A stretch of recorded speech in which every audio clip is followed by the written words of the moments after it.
आप सभी का साइकोलॉजी की इस क्लास में स्वागत है। इस क्लास में साइकोलॉजी सब्जेक्ट के बारे में जानने की कोशिश करेंगे। तो साइकोलॉजी काफ़ी इंटरेस्टिंग सब्जेक्ट है, आपको काफ़ी मज़ा आने वाला है इसको पढ़ने में। और सब्जेक्ट के माध्यम से आप अपने बारे में जान पाएंगे, अपने व्यवहार के बारे में जान पाएंगे कि आपका कोई भी बिहेवियर है तो उस बिहेवियर के पीछे रीज़न क्या है। साइकोलॉजी, जिसे हम हिंदी में मनोविज्ञान कहते हैं, और एक जो आम धारणा है उसके अकॉर्डिंग ये माना जाता है कि मनोविज्ञान क्या होता है, मन का विज्ञान होता है। और आप जब अभी थोड़ा सा आगे बढ़ेंगे, कुछ महीने बीतेंगे और जब आपके फ्रेंड्स जान पाएंगे, जब आपके फ्रेंड्स बनेंगे, वो जानेंगे कि आप साइकोलॉजी लिए हैं, तो आपसे भी क्वेश्चन करेंगे कि अच्छा साइकोलॉजी लिए हो तो चलो फिर बताओ मेरे मन में क्या चल रहा है, क्योंकि वो तो मन का विज्ञान है। तो बेसिकली ये धारणा पहले यही थी कि साइकोलॉजी मन का विज्ञान है। उसके पहले माना जाता था कि साइकोलॉजी आत्मा का विज्ञान है, और फिर बताया गया कि मनोविज्ञान अनुभूतियों का विज्ञान है, व्यवहार का विज्ञान है। फिर फाइनली जो इसकी डेफिनीशन निकल के आई, जिसे सब लोगों ने एक रूप से स्वीकार किया, वो डेफिनीशन ये आई कि मनोविज्ञान प्राणी के व्यवहार एवं मानसिक प्रक्रियाओं का अध्ययन है। यानी आप इसमें किसी के बारे में जान सकते हैं कि आप अपने सामने कोई व्यक्ति है उसके बारे में जान सकते हैं, बट उसके व्यवहारों का अध्ययन करके आप उसके बारे में जान सकते हैं। और अपने व्यवहारों का अध्ययन करके आप अपने बारे में भी जान सकते हैं, अपनी क्षमताओं के बारे में जान सकते हैं, अपनी कमजोरियों के बारे में जान पाएंगे, और उनको कैसे दूर किया जाए, ये सारी चीज़ें भी आपको यहाँ पर पता चलेंगी। अच्छा, आप लोगों ने प्रैक्टिकल किए होंगे इंटर में। I think most of the student ने प्रैक्टिकल किया ही होगा। तो साइकोलॉजी भी एक प्रैक्टिकली सब्जेक्ट है, बट जो इसमें प्रैक्टिकल है वो थोड़ा सा डिफरेंट है। साइकोलॉजी के प्रैक्टिकल में आपको बताया जाएगा,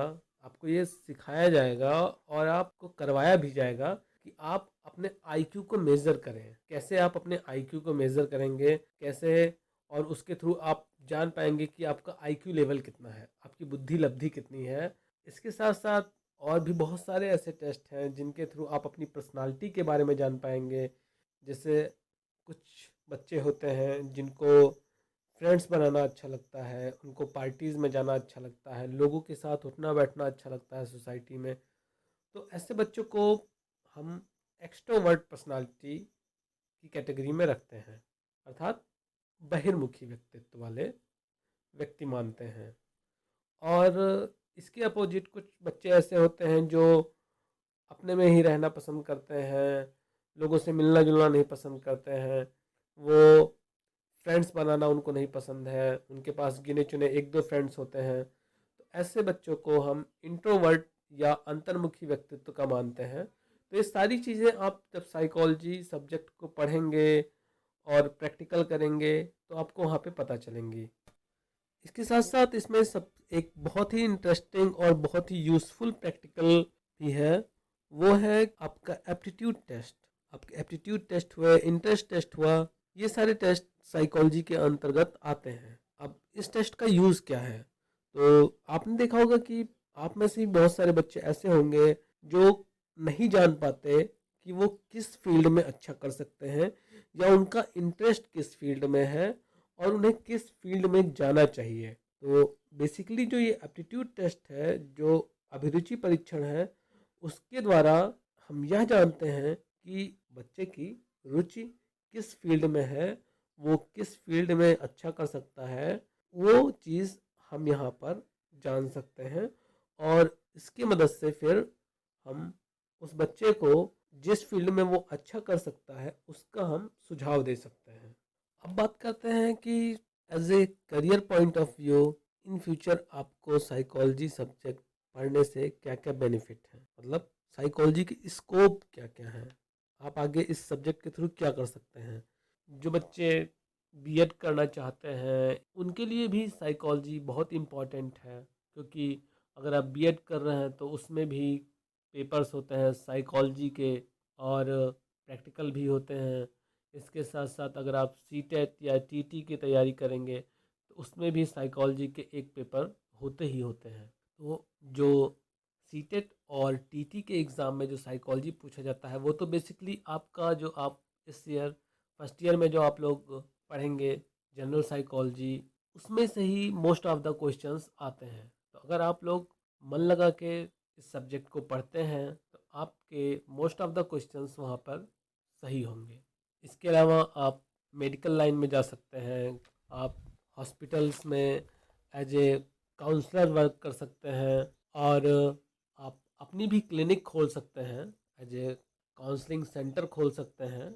और अगर आप डिग्री कॉलेज या यूनिवर्सिटीज़ में पढ़ाना चाहते हैं, हायर एजुकेशन में पढ़ाना चाहते हैं, तो उसके लिए भी साइकोलॉजी यूज़फुल रहेगा। आप साइकोलॉजी के थ्रू नेट या पीएचडी करके किसी भी यूनिवर्सिटीज़ या डिग्री कॉलेज में आप एज ए असिस्टेंट प्रोफेसर या एज ए लेक्चरर वर्क कर सकते हैं।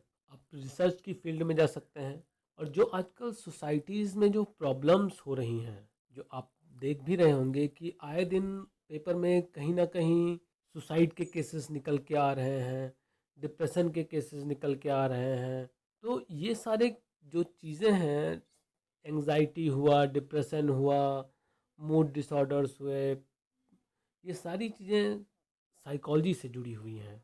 और आप साइकोलॉजी का अध्ययन करके ये जान सकते हैं, ये जान पाएंगे कि क्यों ये चीज़ें होती हैं, सुसाइड कोई क्यों करता है। जैसे रिसेंटली जो कुछ सुसाइडल केसेस आए हैं उसमें बताया गया कि लोनलीनेस की वजह से, अकेलेपन की वजह से या डिप्रेशन की वजह से लोगों ने सुसाइड कर लिए। तो वो डिप्रेशन के कारण क्या है, वो लोनलीनेस का, अकेलेपन का कारण क्या है, और उसको कैसे दूर किया जा सकता है, तो ये सारी चीज़ें आप साइकोलॉजी के थ्रू जान पाएंगे। आप इसका जब अध्ययन करेंगे तो आपको बताया जाएगा इसमें। और आप एज ए साइकोलॉजिस्ट, एक मनोवैज्ञानिक के रूप में खेल जगत में, सैन्य जगत में, सेना में, औद्योगिक क्षेत्र में, हर जगह आप काम कर सकते हैं। आपको बताया जाए कि जितने भी आप एडवर्टीज़मेंट देखते होंगे, आप टीवी पर जो एडवर्टीज़मेंट देखते हैं, वो सारे एडवर्टीज़मेंट के पीछे इंडस्ट्रियल साइकोलॉजी काम करती है, औद्योगिक मनोविज्ञान काम करता है। तो साइकोलॉजी के द्वारा आप अपनी क्षमताओं को भी बढ़ा सकते हैं।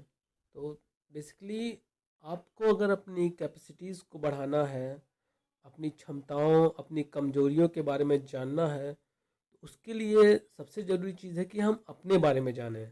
क्योंकि अगर हम अपने बारे में जानेंगे तभी हम ये जान पाएंगे कि हमारे अंदर कौन सी वीकनेस है और कौन सी स्ट्रेंथ है। अपने बारे में जानने का जो सबसे आसान तरीका है वो है साइकोलॉजी का अध्ययन। जब आप साइकोलॉजी सब्जेक्ट पढ़ेंगे तो आपको पता चलेगा कि आपकी माइंड कैसे काम करता है, आपका ब्रेन कैसे सोचता है चीज़ों को। आप कोई बिहेवियर करते हैं, कोई व्यवहार करते हैं, तो उसके पीछे क्या रीजंस रहते हैं, कैसे व्यवहार करते हैं, ये सारी चीज़ें आप साइकोलॉजी का अध्ययन करके जान पाएंगे। तो अब हम थोड़ा सा देखते हैं कि आपको इस सब्जेक्ट के अंदर, आपको बीए फर्स्ट ईयर में कौन कौन सी चीज़ें पढ़नी है। बेसिकली आप इसका इंट्रोडक्शन पढ़ेंगे, साइकोलॉजी का ओरिजिन कहाँ से हुआ, और कैसे ये दर्शन शास्त्र की एक शाखा से निकलकर एक अन्य स्वतंत्र विज्ञान के रूप में अपने आप को स्थापित करने में समर्थ हुआ। और फिर इसके अंदर हम इसके संप्रदाय के बारे में पढ़ेंगे, जो कि हैं संरचनावाद, प्रकारवाद, व्यवहारवाद, मानवतावाद। ये सारी चीज़ें यहाँ पे पढ़ेंगे। फिर आप पढ़ेंगे अपने मेमोरी के बारे में, जो भी आप चीज़ याद करते हैं तो वो कैसे याद होती हैं आपको, वो किस किस लेवल पे जाके आपके माइंड में चीज़ें स्टोर होती हैं। और फिर लर्निंग के बारे में भी पढ़ेंगे आप, हम कैसे चीज़ों को याद करते हैं। फिर आप इंटेलिजेंस के बारे में पढ़ेंगे कि इंटेलिजेंस का लेवल क्या होता है, कितने टाइप के इंटेलिजेंस होते हैं। और फिर इमोशंस के बारे में पढ़ेंगे कि हम, आपके अंदर जो भी संवेग उत्पन्न होते हैं, जैसे आप खुशी महसूस कर रहे हैं या आप दुख महसूस कर रहे हैं या आप क्रोध उत्पन्न हो रहा है आपके अंदर, तो वो उनके पीछे रीजंस क्या है। और भी आप बहुत सारी चीज़ें पढ़ेंगे, जैसे इसमें थिंकिंग हो गया, आपके सोचने का तरीका क्या है, आपकी किसी भी समस्या को समाधान करने का तरीका क्या है। फिर ये तो हो गई फर्स्ट पेपर की चीज़ें। सेकंड पेपर में आप लोग पढ़ेंगे डेवलपमेंट के बारे में। डेवलपमेंटल साइकोलॉजी आपका सेकंड पेपर रहेगा, जिसमें आपको ये बताया जाएगा कि एक जो बच्चा होता है उसका विकास कैसे होता है। उसका विकास उसके जन्म से नहीं होता है, उसका विकास उसके जन्म से भी पूर्व, जब वो अपने माँ के गर्भ में आता है, तब से ही इसका विकास स्टार्ट होता है और वो विकास फिर जीवन पर्यंत चलता रहता है। तो उसके क्या क्या स्टेजेस हैं, कैसे कैसे विकास होता है, ये सारी चीज़ें आप इसके अंतर्गत पढ़ेंगे। तो आज के लिए बस इतना ही, और कमेंट के माध्यम से आप मुझे बताएं कि आपने साइकोलॉजी सब्जेक्ट क्यों लिया, और फ्यूचर में आपका क्या एम है, आप क्या करना चाहते हैं। इसके साथ साथ अगर कोई चीज़ें आपको ना समझ में आई हों या कुछ क्वेश्चंस हों तो वो भी आप कमेंट के थ्रू पूछ सकते हैं।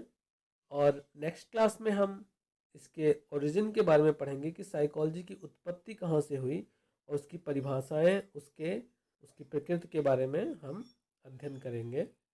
आशा करते हैं कि ये वीडियो आपको पसंद आई होगी, और जो भी आपका एक्सपीरियंस रहा हो इस वीडियो से रिलेटेड वो हमें ज़रूर बताएं कमेंट के थ्रू। धन्यवाद।